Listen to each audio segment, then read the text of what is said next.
The rain was pounding the roof, a relentless drumbeat that matched the chaos of our morning routine in Portland, Oregon. I was knee-deep in the hall closet, digging through a pile of jackets and scarves, searching for Noah's raincoat before the school bus arrived. My son, 8 years old and perpetually late, was yelling from the kitchen about a missing math worksheet, while the smell of overcooked oatmeal clung to the air. I cursed under my breath, shoving aside Lisa's wool peacoat, the one she always wore on her journalism trips. My fingers brushed something crinkly in the pocket, and I pulled it out, expecting a crumpled receipt or a forgotten note. Instead, a single condom packet dropped to the hardwood floor, its silver foil catching the dim light of the hallway bulb. Time stopped. I stared at it, my heart slamming against my ribs. The packet was unopened, pristine, the brand unfamiliar. We hadn't used condoms in years, not since my vasectomy after Noah's birth, a decision we'd made together to focus on our family. Lisa, my wife of 12 years, was in Seattle, covering a tech conference for her newspaper, due back tomorrow. Why was this in her coat? My mind raced, grasping for explanations. Maybe it was old, a relic from before Noah, or something she'd picked up by mistake. But the expiration date, printed in tiny black letters, read 2027. It was new, bought recently. And the realization hit me like a fist to the gut. I scooped the packet up, my hands trembling, and shoved it into my jeans pocket, the weight of it burning through the denim. Noah's voice broke through my haze, shrill and impatient. "Dad, I'm gonna miss the bus." I forced a smile, grabbing his raincoat and hustling him to the kitchen, where his backpack lay half open, papers spilling out. I stuffed the worksheet inside, kissed his forehead, and watched him sprint to the bus stop, his small figure disappearing into the gray mist. The house fell silent, the rain's rhythm now a mocking pulse, amplifying the dread pooling in my chest. I sank onto a kitchen stool, the condom packet now on the counter, staring at me like an accusation. Lisa's face flashed in my mind, her sharp green eyes, her quick laugh, the way she'd kissed me goodbye before her trips, promising to call. We'd been solid, hadn't we? 12 years. A cozy 2-story home with a sagging porch, a son we both adored. Sure, her job at the Portland Tribune kept her on the road, chasing stories from Seattle to San Francisco while I stayed home. Freelancing as a photographer, picking up Noah from school, cooking dinners. It worked, or so I thought. But the past 6 months, she'd been different, distracted, short-tempered. Her phone always buzzing with notifications she'd silence when I was near. I'd chalked it up to stress, her editor pushing for bigger scoops. But now, this condom was screaming something else. I tried to focus, to breathe, but my thoughts were a tangle of fear and betrayal. I grabbed my phone and texted Lisa, keeping it casual. "Hey, how's the conference? Noah's asking about you." My thumb hovered over the send button, hesitating. What if she sensed something? What if she lied? I hit send, then paced the kitchen, the linoleum cold under my socks. Her reply came 10 minutes later, cheerful, normal, it's hectic, but good. "Tell Noah I'll read him Harry Potter when I'm back. Miss you." The words felt hollow, a performance. And my unease deepened. I needed more than a text to go on. I opened my laptop, the screen's glow harsh in the dim morning light, and logged into our shared email account. One we'd set up for bills but rarely used. Lisa's work email was off limits, but this was a start. I scrolled through junk mail, my heart pounding, until I found an email in the sent folder. Dated 2 days ago, from Lisa to a hotel in Seattle, the Westmore. It confirmed a reservation for a double room, tonight, under her name, no mention of the newspaper covering it. She told me her paper booked her at a budget motel near the conference center, a day's in, to save costs. A double room at a boutique hotel didn't add up. My breath caught as I opened our bank account online, my fingers clumsy on the keys. There it was, a $210 charge from the Oyster Haven, a Seattle seafood restaurant. From her last trip 3 weeks ago, she'd said she'd eaten ramen in her room, too tired for anything else. I searched for the Oyster Haven and found its website. All sleek photos of candlelit tables and waterfront views, the kind of place you'd take a date, not a colleague. Another charge from 2 months ago showed $150 at a bar called The Loft. Also in Seattle, during another work trip. My stomach churned. These weren't solo dinners, not with those prices. I leaned back, the chair creaking, and ran my hands through my hair. The condom. The hotel. The charges. They were pieces of a puzzle I didn't want to solve. I thought of Noah, his gap-toothed grin, the way he'd hug Lisa when she came home. Her suitcase full of tiny souvenirs from her trips. Was she lying to him too? I couldn't let this go, couldn't pretend it was nothing. I needed proof, something concrete to confront her with. To protect Noah if our marriage imploded.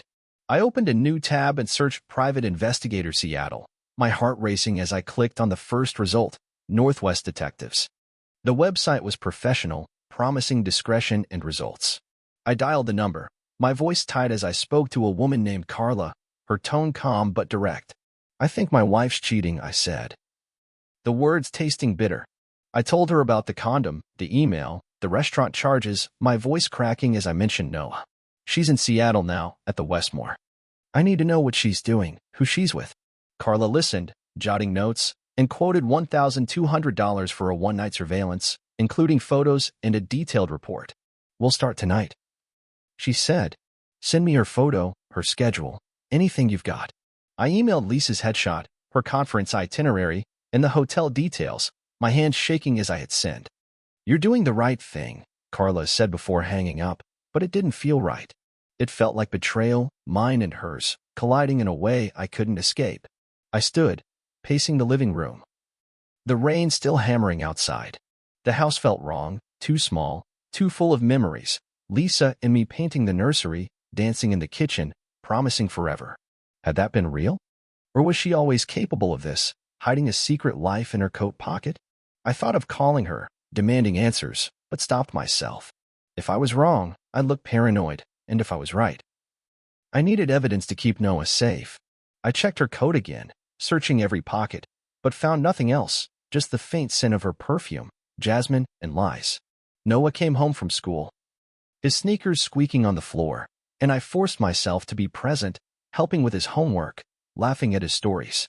But the condom was in my pocket, a silent weight. And Carla's surveillance was underway, hundreds of miles away. I tucked Noah into bed, reading him a chapter of Harry Potter, as Lisa had promised, my voice steady despite the storm inside. As I closed his door, the house dark and quiet, I sat at my desk, staring at the laptop. Carla's report would come tomorrow, and with it, the truth. I didn't know what I'd do when it arrived. Confront Lisa, leave her, or something else. But one thing was clear. The man who'd trusted her was fading, replaced by someone ready to face whatever she was hiding, no matter how much it hurt. My laptop pinged, slicing through the stillness of the house like a siren, and I nearly spilled my coffee as I scrambled to open the email. It was Thursday evening, Noah tucked into bed. The rain outside reduced to a soft patter against the windows. The message was from Carla at Northwest Detectives, the subject line cold and clinical, preliminary surveillance report, Lisa Larson. My hand shook as I clicked it, my pulse hammering in my ears. The email loaded with a single paragraph and a zipped folder labeled Exhibit A. Carla's words were blunt. Lisa had been observed leaving the tech conference in Seattle at 5:03 p.m., entering the Westmore Hotel, and meeting a man identified as Daniel Pierce in the lobby. Photos were attached. I hesitated, my breath shallow, then opened the folder, bracing for the truth. The first image stole the air from my lungs. Lisa stood in the hotel's sleek lobby, her hair loose, wearing a black dress that clung to her frame, nothing like the sensible blazers she packed for work. She was smiling, her hand resting on the arm of a man in a charcoal suit. His face matching Daniel Pierce's LinkedIn headshot, sharp jaw, confident smirk. The second photo was worse. They sat at a candlelit table in the Oyster Haven, her fingers brushing his. Her wedding ring nowhere in sight. The third image, grainy but unmistakable, showed them entering a hotel room, Lisa's laugh frozen in time, the door clicking shut at 8:47 p.m. My vision blurred. Rage and grief colliding as I slammed the laptop shut, the kitchen spinning around me. I shoved back from the table, my chair scraping the tile, and paced the room, my footsteps heavy, echoing in the empty house. The photos burned into my mind, Lisa's smile, her ease with this stranger, the absence of her ring. She wasn't just working late. She was betraying us, Noah, me. Everything we'd built over 12 years. I thought of her text yesterday, so casual, promising to read to Noah, as if she hadn't been planning this. My fingers itched to call her, to scream. But Carla's email warned of a full report tomorrow, after tracking her through the night. I needed to wait, to know the extent of her lies, but the waiting was torture. I grabbed my phone and dialed my sister, Emily, the only person I could trust with this. She answered on the third ring, her voice groggy from a late shift at the hospital. "Jake, it's past 10. Everything okay?"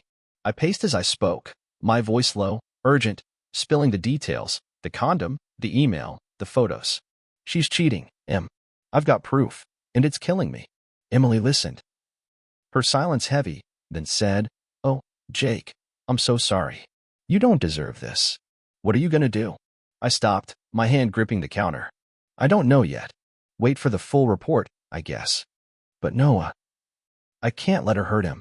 Emily promised to come over tomorrow to help with Noah if things got messy, and I hung up, feeling marginally less alone but no less broken. I couldn't sit still.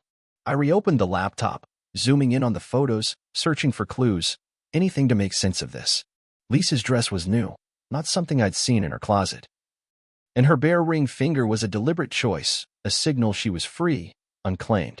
I thought back to her trips, the way she'd started packing her own suitcase, locking her phone, brushing off my questions about late nights. I'd been blind, trusting her when she said it was just work, her editor's demands, the pressure of deadlines. Now, those excuses were bricks in a wall she'd built to keep me out. I needed more. I went to the hall closet, pulling out Lisa's peacoat again, my hands rifling through every pocket, seam, and lining. Nothing, just a faint whiff of her jasmine perfume, now tainted by betrayal. I moved to her desk in the living room, a cluttered space she used for notes and story drafts. In a drawer, under a stack of old press passes, I found a receipt from a Seattle boutique, dated a month ago, for a $250 black dress, paid in cash. My heart sank. It was the dress in the photo, bought in secret, worn for him. I stuffed the receipt into my pocket, next to the condom, evidence piling up like kindling for a fire I wasn't ready to light. I sat on the couch, the TV off, the room lit only by the faint glow of a street lamp through the window. I Googled Daniel Pierce, my fingers flying across the keyboard. His LinkedIn was polished, senior editor at the Seattle Post. Married, with a profile photo of him and a woman, presumably his wife, at a charity gala. The normalcy of it infuriated me. Did she know? Was she sitting at home, clueless, like I'd been? I found a few articles mentioning him and Lisa at the same conferences, their names linked in panel discussions, but nothing overt, no public hint of an affair. Still, the photos told a story his bio didn't. My phone buzzed, a text from Lisa. "Conference wrapped early. Might head home tonight if I can change my flight. Miss you and Noah." The lie was so effortless it chilled me. She wasn't coming home early for us. She was covering her tracks, maybe sensing my suspicion. I didn't reply, my fingers hovering over the keyboard, torn between confronting her now and waiting for Carla's full report. I emailed Carla instead, my words sharp. "Need everything you can get on Daniel Pierce and any other men she's with. Check tonight, tomorrow, whatever it takes." Carla responded within minutes. "Got it. Team's on her tonight. Full report by Friday morning, maybe sooner." I tried to sleep, but the couch became my refuge, the bedroom too full of Lisa's presence, her pillow, her clothes, our shared history. I thought of Noah, his trust in her. The way he'd light up when she came home with a new trinket from her trips. How would I explain this to him? I imagined her walking through the door tomorrow, her smile practiced, her lies ready. I couldn't let her play that game, not with Noah's heart, not with mine. I opened my laptop again, searching for a lawyer, my mind already shifting to protection, to custody, to a future without her. A name popped up, Karen Holt, a divorce attorney known for tough cases, recommended by a friend. I bookmarked her site, my resolve hardening. Friday dawned damp and gray, the house heavy with anticipation. I got Noah to school, his chatter about a class trip barely penetrating my fog. "Is Mom coming home today?" he asked, his eyes bright. I nodded, my throat tight, muttering, "Yeah, buddy, she'll be back soon." Back home, I cleaned the kitchen, scrubbing counters to keep my hands busy, the condom and receipt locked in my desk drawer, safe from Noah's curious eyes. Every creak of the house made me jump, expecting Carla's next email, Lisa's early return, or both. When my phone rang, I lunged for it, seeing Emily's name. "I'm on my way," she said. "You don't have to do this alone." I thanked her, my voice hollow, and hung up, staring at the laptop. waiting for the report that would shatter my world or confirm my worst fears. The rain started again, heavier now, drumming the roof as I sat at the kitchen table, the photos still open on my screen. Lisa's smile in that black dress haunted me, a stranger wearing my wife's face. I wasn't just a husband anymore. I was a father, and Noah deserved truth, safety, a life untainted by her secrets. Carla's full report was coming, and with it, answers I wasn't sure I could handle. But I'd face them. For Noah. For me, no matter how much it hurt. My phone buzzed with a new email from Carla. The notification jarring me awake on the couch where I'd dozed off, the laptop still open with Lisa's damning photos. It was Friday morning, the house dark, Noah still asleep upstairs. And the rain a faint drizzle outside. My heart raced as I grabbed the phone, Carla's subject line chilling. Urgent update. Additional subject. I opened the email, my eyes scanning the report, and froze. The surveillance team had followed Lisa Thursday night to a bar, the Loft, where she met Daniel Pierce and another man, unidentified, in a private booth. Photos showed Lisa laughing. Her hand on the stranger's knee, Daniel's arm around her. All three leaving together for the Westmore at 10:19 p.m. Carla's note was stark. Possible pattern of high-risk behavior. Second man's identity pending, but he's not a conference attendee. Advise caution. My blood ran cold. The images of fresh wound, hinting at something darker than an affair. I opened the attached photos, my hands trembling. Lisa, in a red blouse, leaned close to the stranger, a wiry man with a goatee, her wedding ring still missing. Another shot captured them in the hotel elevator, Daniel's hand low on her back, the stranger's eyes on her, predatory.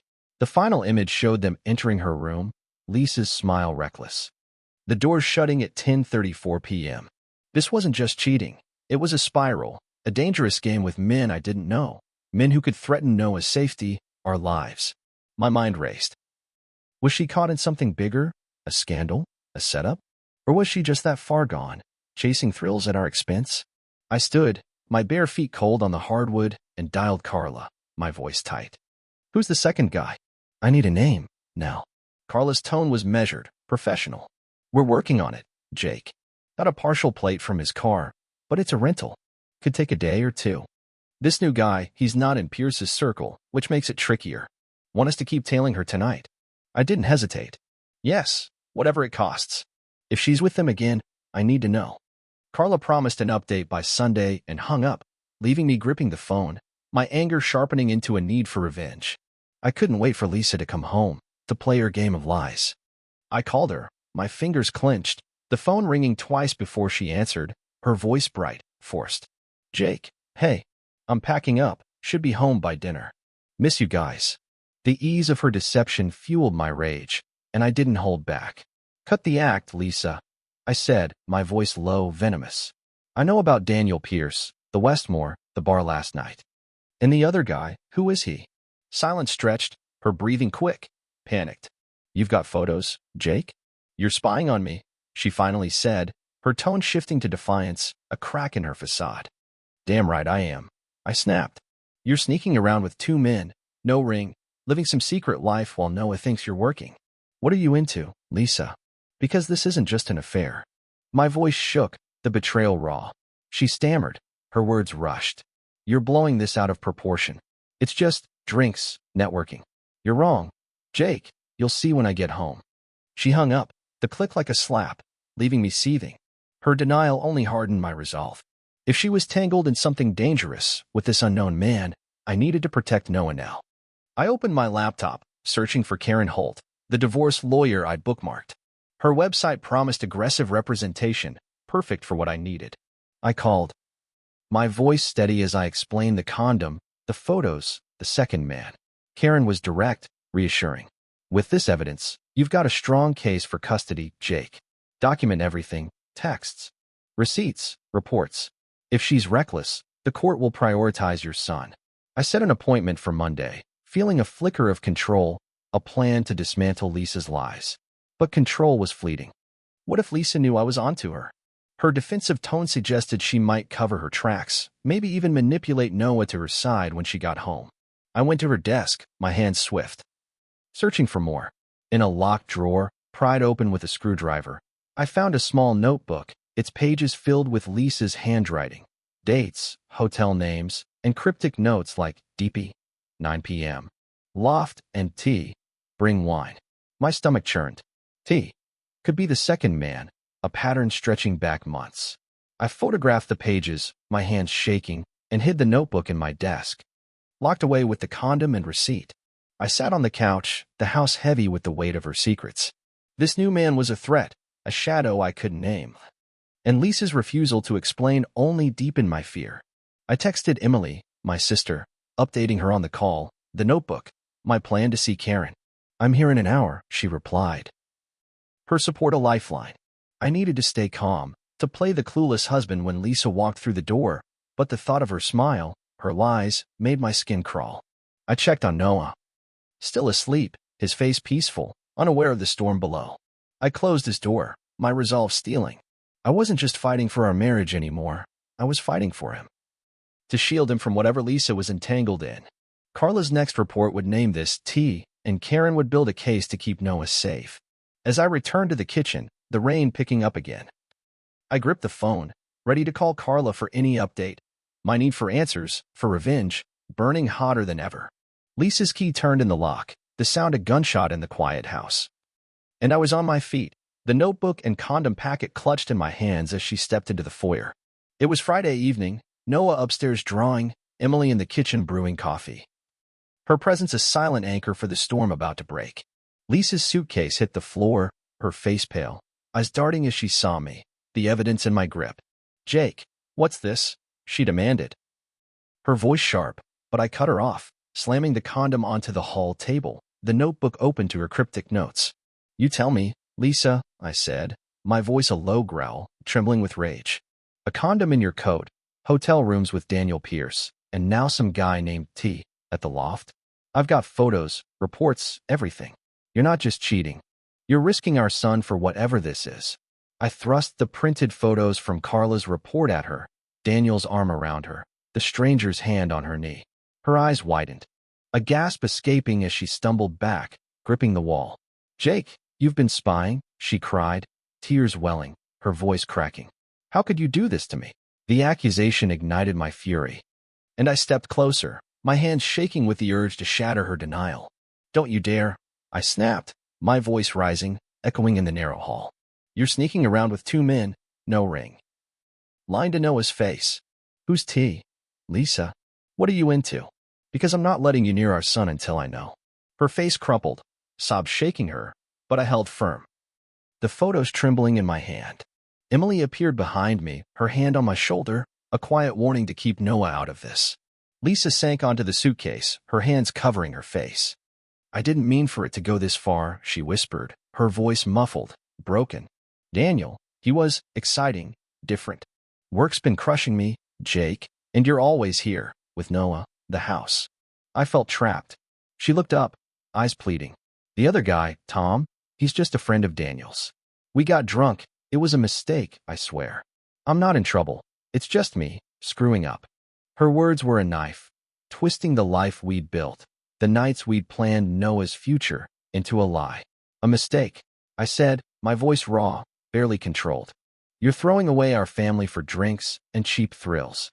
Noah deserves a mother, not this. I pointed to the photos, her smile with those men a betrayal I couldn't unsee. Explained the notebook. Lisa, DP 9 p.m. loft. T, bring wine. How long has this been going on? She flinched, wiping her eyes, her voice barely audible. It's just notes, Jake. Meetings, nothing more. I'm ending it. I promise. Please, don't take Noah away. Her desperation rang hollow, her lies too practiced, and I saw the truth. She'd chosen this life, these men, over us. I thought of Carla's warning. The unidentified man, Tom, a potential danger I couldn't ignore. I needed more than her tears to trust her again. Get out, I said, the words cold, final. Her head snapped up, shock replacing her sobs. Jake, no, this is our home, Noah. You lost that right. I interrupted, pointing to the door. I've got a lawyer, evidence, everything to keep Noah safe. Sign the divorce papers, or I'll make sure the court knows every detail. My voice was steel, forged by days of betrayal. Lisa stood, shaky, grabbing her purse, a hotel key card slipping to the floor. She didn't retrieve it, Her eyes locked on mine, pleading, but I turned away, unable to bear her gaze. She whispered, "I love you, Jake. I love Noah," and left, the door clicking shut, leaving a silence that roared. Emily hugged me, her voice soft. "You did what you had to."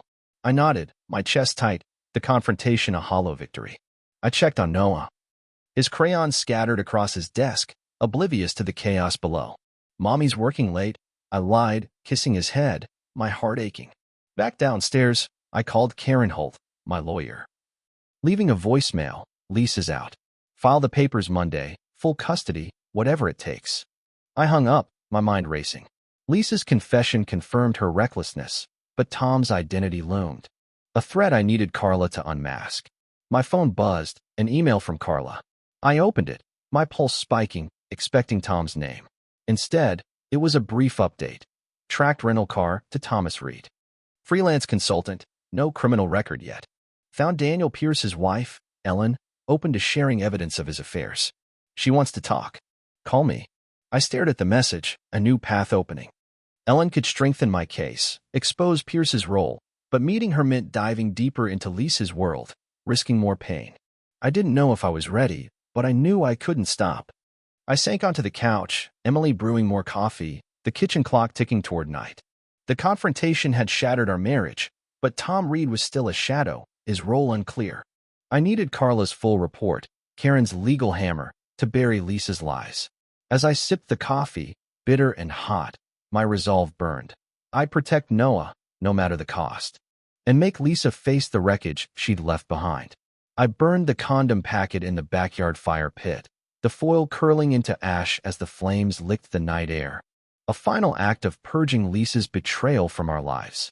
It was Monday evening, the divorce papers filed with Karen Holt, Noah asleep upstairs after a day of soccer practice. His laughter a reminder of what I was fighting for. The confrontation 4 days ago had severed our marriage, Lisa's tearful exit a wound still raw, but this small ritual, the destruction of her secret, marked a turning point. I tossed the last of her notebook pages into the fire, their cryptic notes, DP, tea, bring wine, dissolving into smoke. I was done living in her shadows, ready to build a future for Noah and me. Carla's final report had arrived that morning, clarifying the last piece of the puzzle. Thomas Reed, the man with the goatee, was a freelance event planner, loosely tied to Daniel Pierce's newspaper through conference logistics. Carla's team found no evidence of criminal activity, just a history of casual flings, Lisa one of many in his orbit. Ellen, Pierce's wife, had emailed me screenshots of his texts, confirming his affairs with multiple women, Lisa included. "She's not the first," Ellen wrote, her words bitter but resolute, "but I'm done covering for him." Her evidence, combined with Carla's photos, the notebook, and the condom, gave Karen an airtight case. I didn't need to meet Ellen.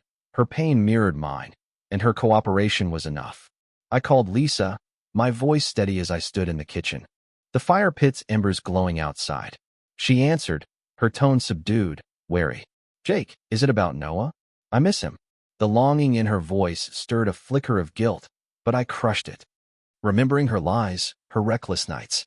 "I filed today," I said, my words deliberate. "Full custody, the house, everything. Karen's got your notebook, the photos, Ellen's texts. You can see Noah with supervision, but that's it. Sign the papers, Lisa, or the court will hear every detail." She gasped, a sob breaking through, but I pressed on. "You chose Daniel, Tom, that life. Noah deserves better. Jake, please," she whispered, her voice trembling. "I'm in therapy. I'm trying to fix this. I love Noah. I love you. Don't do this." Her plea echoed the woman I'd once loved. But it couldn't erase the images of her with those men, her ringless finger, her secret world. "You love the thrill more," I said, the truth sharp, final. "You broke us. Sign and move on." I hung up, my chest tight, the call a necessary wound. Karen had warned me Lisa might fight, but the evidence was overwhelming, her infidelity and recklessness a clear danger to Noah. I wasn't just ending a marriage, I was shielding my son from her chaos. I drove to Karen's office that afternoon, the divorce papers heavy in my bag, Portland's drizzle blurring the windshield. Handing them over felt like cutting a tether, each signature a step toward freedom. Karen reviewed the file, nodding. "You're in a strong position, Jake. Custody's almost certain. And the house stays yours until Noah's 18. She'll get her savings, but that's it. I exhaled, the legal certainty grounding me. Noah was my priority, his safety, his future. Worth every painful moment. Back home, I pulled out a photo of Noah from my wallet, his grin wide, a soccer ball under his arm. I traced his face, vowing to protect him, to be the father he needed. I told him Mommy was working away, a temporary lie until I could explain, gently, that she'd live somewhere else. I thought of my own childhood, my parents' fights, and promised Noah would feel loved, secure, no matter what. Emily had offered to help, her presence a steady support as I navigated this new reality. My phone buzzed, a text from Claire, a graphic designer I'd met at a local art show. Dinner tomorrow? Noah's welcome too. I smiled, the warmth of her invitation easing the day's weight. Claire had heard about the divorce through Emily, reaching out with a kindness that felt genuine, untainted by Lisa's lies. We talked over coffee, her humor and honesty a contrast to the deception I'd lived with. Noah liked her, giggling when she'd sketched a cartoon dog for him. I texted back, 7 p.m., pizza place. Noah's excited. It wasn't love, not yet, but it was a beginning, a chance to trust again. At dinner the next night, Claire sat across from us, her laughter blending with Noah's as he recounted a school story, pizza sauce on his chin. You're a natural with him, I said, my voice soft. Grateful. She smiled, her eyes warm. He's a great kid, Jake. You're doing right by him. Her words settled over me, a balm for the scars Lisa left. We lingered, talking about her art, my photography, the small joys of parenting. For the first time in months, I felt light, hopeful. Karen called a week later, confirming Lisa had signed the papers, agreeing to supervised visits and vacating the house. Her career was faltering, her editor reassigning her after rumors of her conduct with peers surfaced. I heard through Emily that Lisa had moved to a small apartment in Seattle, therapy her only anchor, her social media silent. I felt a pang of sadness, not for her now, but for the woman I'd married. Lost somewhere in her choices. I didn't warn her new contacts. Her actions would speak loud enough. Claire became a regular in our lives, her sketches filling Noah's room, her presence a quiet joy. One evening, as we built a fort with Noah, his laughter echoing, I realized I was healing, the fire pit's ashes a distant memory. Noah asked if Claire could come to his soccer game, and I said yes. My heart full. The house was ours again, Lisa's betrayal fading, replaced by new moments, new trust. As I tucked Noah into bed, he hugged me, whispering, I'm glad you're happy, Dad. I kissed his forehead, smiling. Me too, buddy. Me too. I closed his door, the divorce papers filed away, the past burned to ash. The future was uncertain, but it was ours, Noah's and mine. With Claire's laughter a promise of something real, something worth building.